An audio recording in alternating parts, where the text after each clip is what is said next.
Ekonomiya at taong bayan ang apektado sa bangayan sa Senado ayon po sa Malacanang. Tingin naman ng ilang kongresista, posibleng mauwi ito sa isang constitutional crisis. Narito ang report ni Bril Montalvo. Dahil sa tumitinding tensyon at gusot sa pagitan ng mayorya at minorya sa Senado, taong bayan at ekonomiya na raw ng bansa ang apektado. Ayon yan mismo sa palasyo. Ang paghatid at pagsama kay Senator Jingo Estrada bilang kaibigan ay nararapat lamang. Pero hindi po kinakailangang talikuran ang sariling mandato para lang sa ganitong klaseng issue. Binigyang diin din ng palasyo ang mga panukalang nabibinbin at target sanang maaprubahan bago matapos ang sesyon ng Kongreso sa June 6. Una nang iginiit ni Senate President Alan Peter Cayetano na ang independence ng Senado ay pinaglalaban ng mayorya. Buwelta naman dyan ni Palace Press Officer Claire Castro, hindi naman nakikialam si Pangulong Bongbong Marcos sa Senado. That's why, Senate independence. Independence from what? Ano ba ang pinapalagan ni Senator Alan Cayetano? Saan ba nakialam ang Pangulo?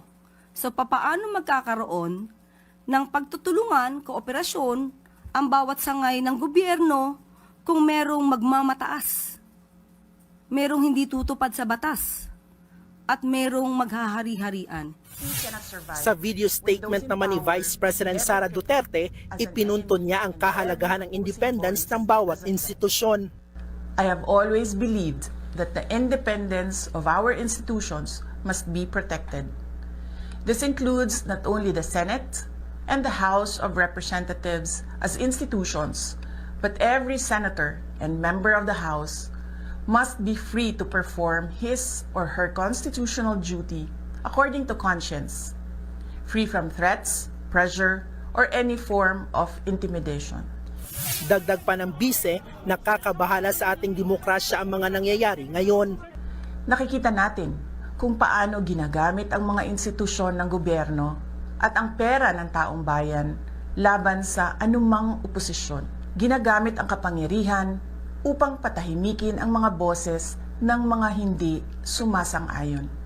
Sagot ng palasyo, ang kinakasuhan ay ang mga di nadadawit sa anomalya o korupsyon. Nakakaalarma raw ang mensahe ni VP Sara dahil nililinis ng bise ang mga sangkot sa korupsyon porket kaalyado. Pinapalabas daw ni VP Sara na biktima sila ng pamumulitika.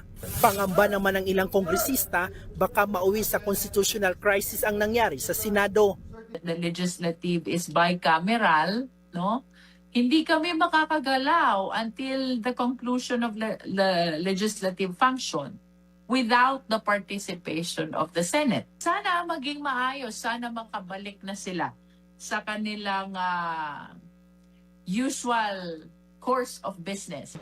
Nagsusumamo rin po kami sa Senado that the matter on quorum be resolved in the soonest time. It is for them to resolve as an independent institution.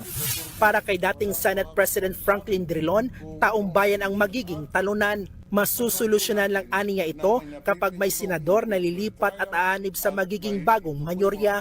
Mariresolve lamang yan kung mayroong dalawang senador, either from the group of Senator Cayetano or from the group of Tito Soto, na lilipat ng alignment.